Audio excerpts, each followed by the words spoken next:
supplémentaire ne nous sera alloué. Il faut leur soumettre un rapport. Ce n'est pas vraiment une surprise. À quoi vous attendiez-vous?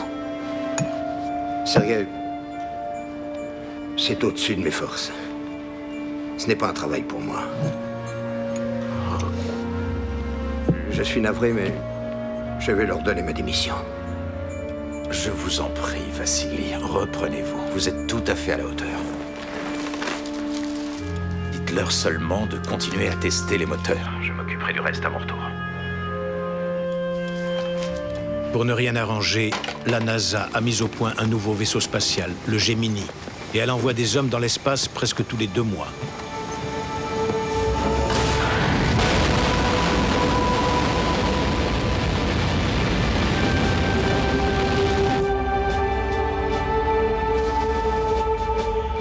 Ils effectuent des sorties dans l'espace, font des manœuvres d'essai d'arrimage et établissent un record en restant 2 semaines en orbite.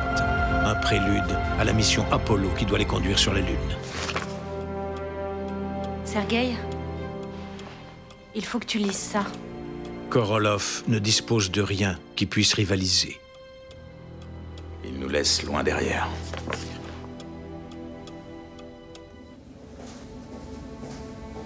Korolev est hospitalisé pour une chirurgie exploratrice au cours de laquelle on découvre une tumeur.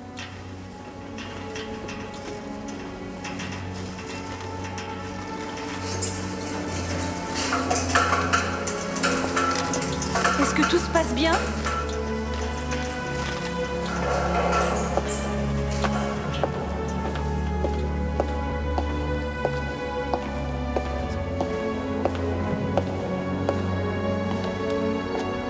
Je suis désolé.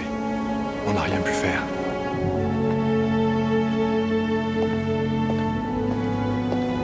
Le cœur trop fatigué de Korolev n'a pas résisté à l'anesthésie. Le résultat des privations et des épreuves endurées au cours de son emprisonnement au goulag.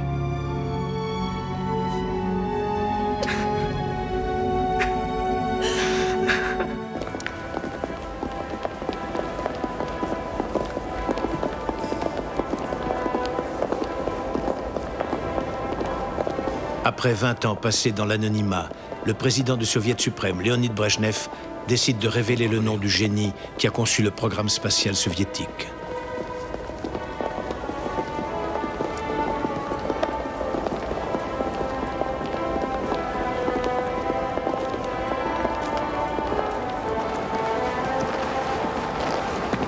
Le monde entier apprend son nom. Et l'homme qui jadis avait été envoyé au goulag a droit à des funérailles nationales sur la place rouge. Il devient enfin un héros du peuple soviétique. Et ses cendres sont scellées dans le mur du Kremlin.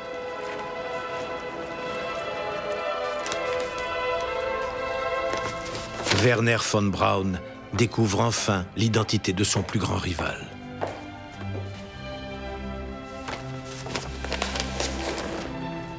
Je n'aurais jamais cru qu'il ne s'agissait que d'un seul homme. Comment feront-ils sans lui? À Cap Canaveral, von Braun entame la dernière ligne droite. À l'intérieur du plus grand hangar jamais construit, sa fusée géante à destination de la Lune, la Saturne V, est en cours d'assemblage.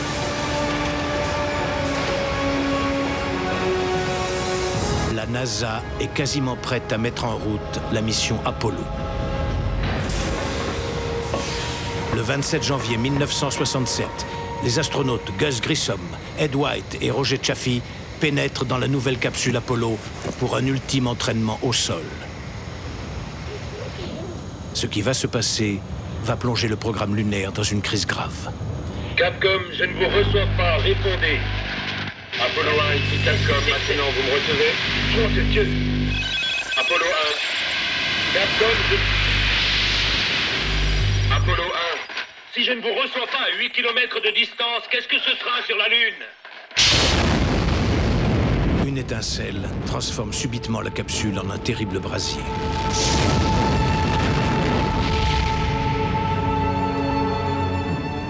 La mort des 3 astronautes stupéfie l'Amérique.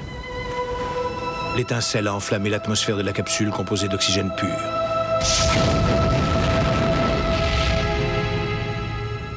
La NASA doit revoir toute la conception de sa capsule Apollo, minutieusement et entièrement.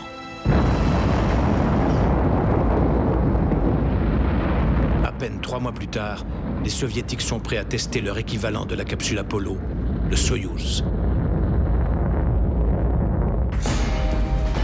Une fois en orbite, le cosmonaute Vladimir Komarov est en difficulté.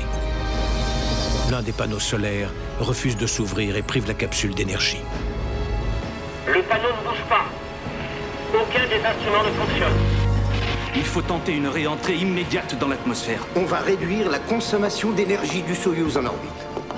Vassili Mishin, désormais chef du programme spatial soviétique, est confronté au premier grand défi de sa charge. Seuls les systèmes vitaux doivent être maintenus en service. Tous les autres doivent être coupés.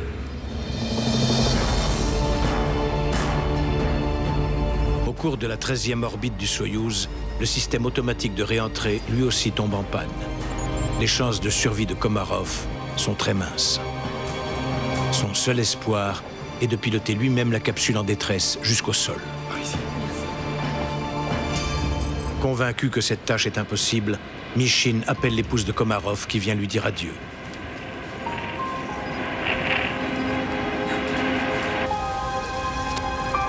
Contre toute attente, Komarov réussit brillamment à contrôler la chute du Soyouz dans l'atmosphère.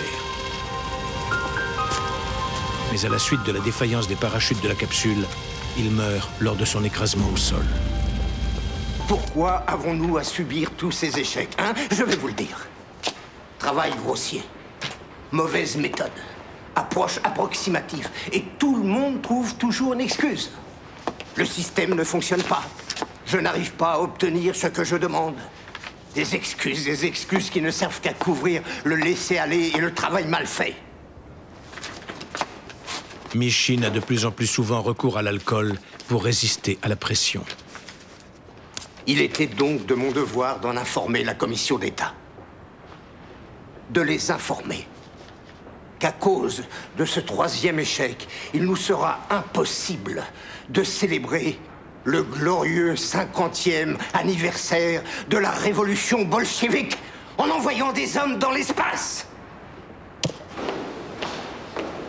Les cosmonautes vont se plaindre de Mishin auprès des dirigeants du Soviet. Ils évoquent ses défaillances, son impatience, sa grossièreté et son ignorance. Mais rien n'est fait. 2 mois plus tard, Gagarine lui-même trouve la mort au cours d'un accident d'avion.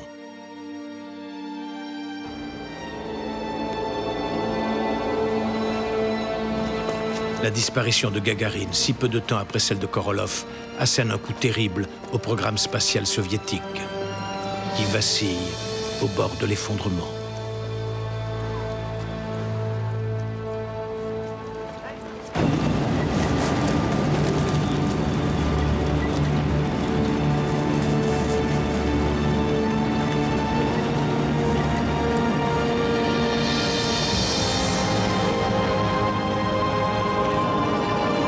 Aux États-Unis, Von Braun est prêt pour le vol d'essai de sa fusée Saturne V, un vol inhabité, une répétition du grand jour.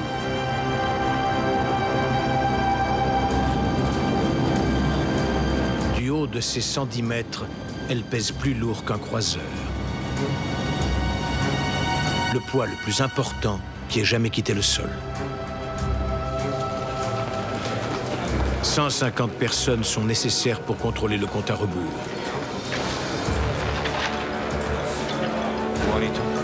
La Saturne V de Von Braun doit placer une capsule Apollo inhabitée sur orbite.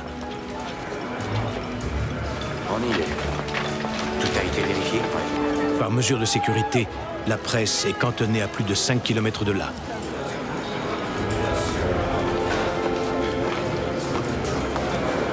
Pour Von Braun, tout repose sur la fiabilité de ses moteurs. 10, 9, lancement de la séquence d'allumage. 6, 5, 4, 3, 2, 1.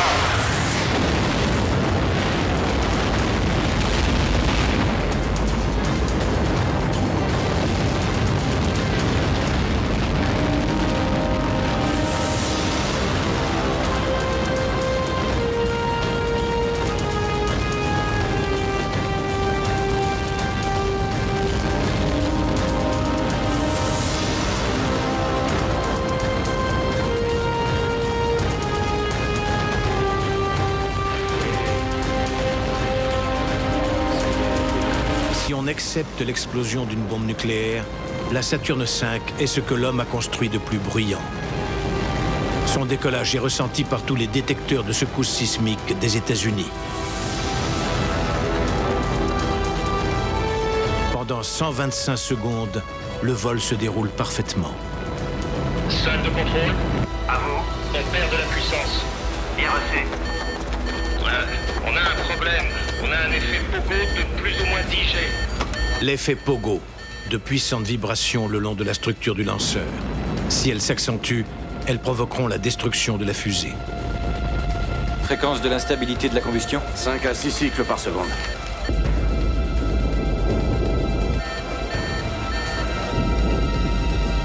Attendez. Je crois que ça se termine. Le premier étage se sépare.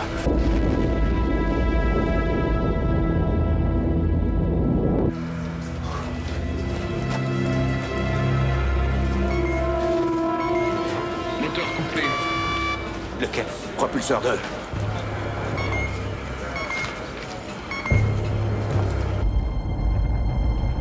Second moteur coupé. Un propulseur. Oh non, c'est pas vrai. Allô? Les propulseurs 2 et 3 sont hors service. Elle retombe. Salle de contrôle, votre décision. Annulation de la mission. Annulation de la mission. Attendez. La mission est désormais parfaitement sous contrôle. Bien reçu. Même si la Saturne a péniblement réussi à se placer sur orbite, Von Braun ne peut courir le risque d'un vol habité avec de tels problèmes de propulseurs.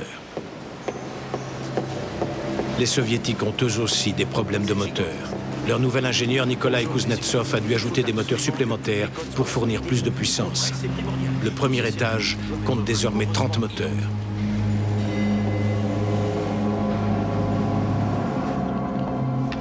Et Kuznetsov doit faire face aux critiques du vieil adversaire de Korolev, Valentin Glouchko. Au cours du test statique du NK-15 a eu lieu une explosion partielle de la chambre de combustion. Camarades, nous ne devons plus poursuivre dans cette voie. Arrivé à ce stade, j'aimerais vous proposer de reconcevoir entièrement la N1. J'ai d'ores et déjà les plans d'un nouveau modèle utilisant notre bon vieux moteur RD-235 qui a fait ses preuves. Malgré l'opposition de Glouchko, la N1, réalisation des rêves de Korolev, fait une brève apparition sur l'aire de lancement.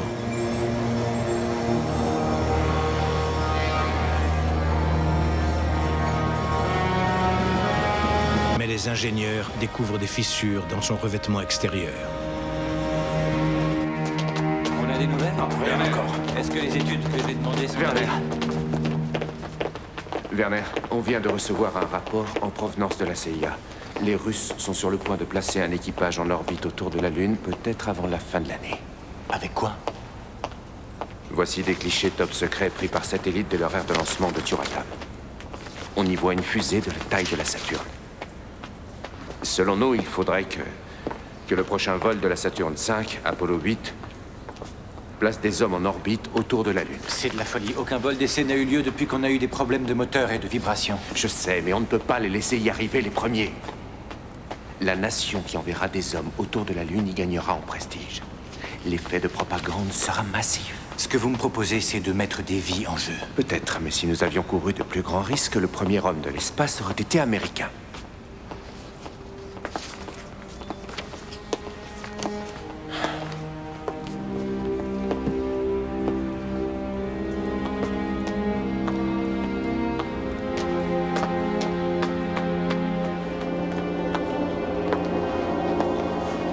Bon, d'accord. Nous irons. Bien. Maintenant, on va réunir. Ce qu'ignore Von Braun, c'est que sans Sergueï Korolev, le programme soviétique bat de l'aile. Pourquoi ne m'a-t-on pas prévenu? Pourquoi ne m'a-t-on rien dit? Quel est le problème? Une chute de pression. Et la température baisse. On a perdu 5 degrés.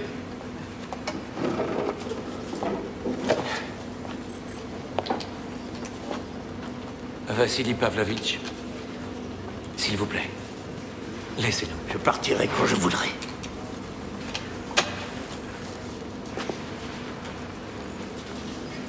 Les cosmonautes ont perdu toute confiance en Micheline. Ils en appellent au Politburo pour lancer un équipage autour de la Lune au début du mois de décembre.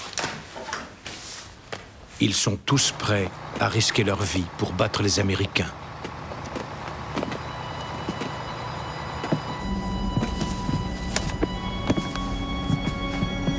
Mais la requête des cosmonautes est rejetée.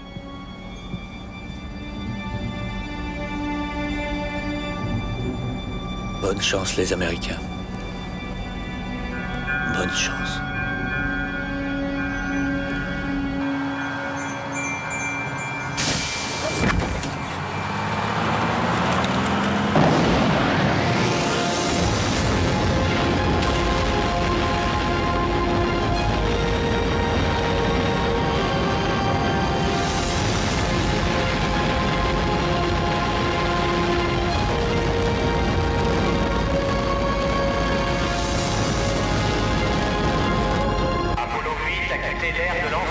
Les Américains envoient 3 astronautes faire le tour de la Lune pour la première fois. H plus 155 secondes, séparation du premier étage. La fusée Saturne n'a pas volé depuis ses problèmes de propulseur et d'effet pogo. Apollo, tout se passe bien. Trajectoire et guidage sous contrôle. La poussée est parfaite. Et les propulseurs vont bien. Après le largage des propulseurs, c'est l'étape critique de l'ITL, l'injection translunaire. L'allumage du dernier moteur qui placera la fusée sur sa trajectoire vers la Lune. Apollo 8, procédure d'ITL. Bien reçu. En route pour l'ITL. Oui, merci. Ça y est. Félicitations.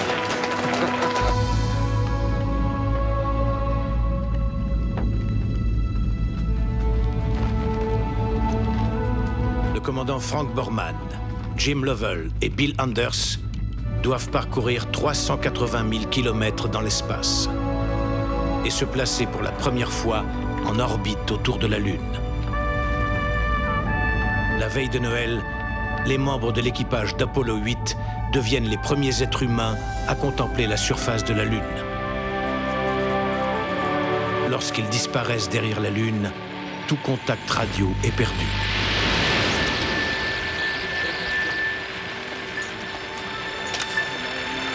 S'ils ne réussissent pas à se placer en orbite lunaire, ils continueront leur vol, perdus dans l'espace à jamais. Apollo 8, répondez. Apollo 8, ici Houston. Apollo 8. Apollo 8, ici Houston. Bienvenue dans la Lune, Houston. C'est extraordinaire, étonnant. Et soudain, alors qu'ils surgissent de la face cachée de la Lune, un spectacle encore jamais vu apparaît sous leurs yeux.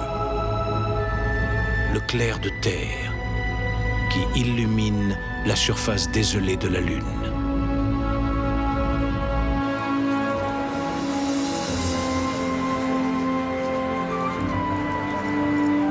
Tout l'équipage d'Apollo 8 vous souhaite une bonne nuit, bonne chance, joyeux Noël à tous, et que Dieu vous bénisse, vous tous, sur cette bonne vieille terre.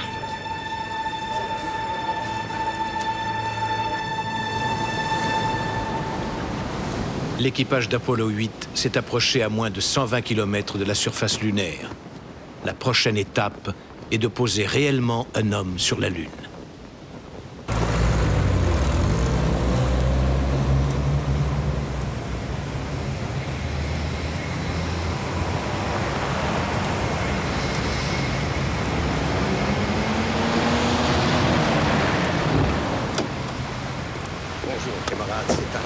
À peine 17 jours avant la mission américaine vers la Lune, Micheline est prêt pour le lancement d'un vol inhabité de sa fusée lunaire. Nous allons savoir qui avait raison. Pour que le vol soit un succès, les 30 moteurs de Kuznetsov doivent s'allumer ensemble.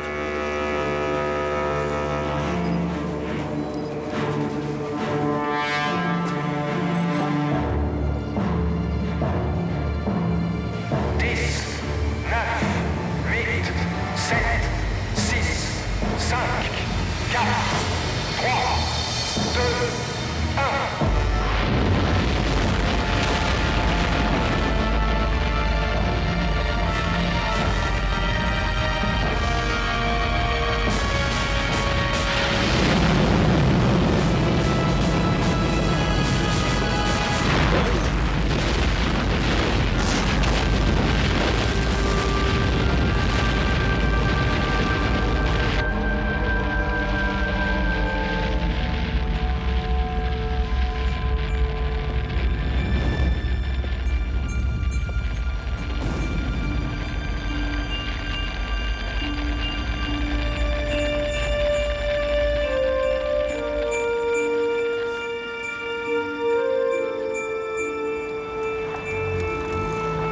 La fusée est réduite en miettes par une déflagration presque équivalente à celle d'une bombe atomique. C'est l'explosion la plus puissante de l'histoire de l'aérospatiale. Causée par une simple étincelle aspirée dans l'une des pompes de carburant, l'explosion a dispersé les débris de la fusée sur plus de 10 km.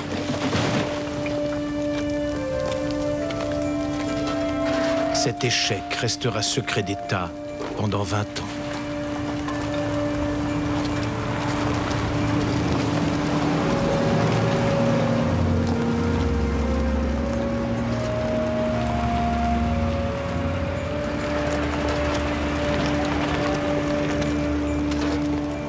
Le désastre met un terme à la carrière de Vassili Michine.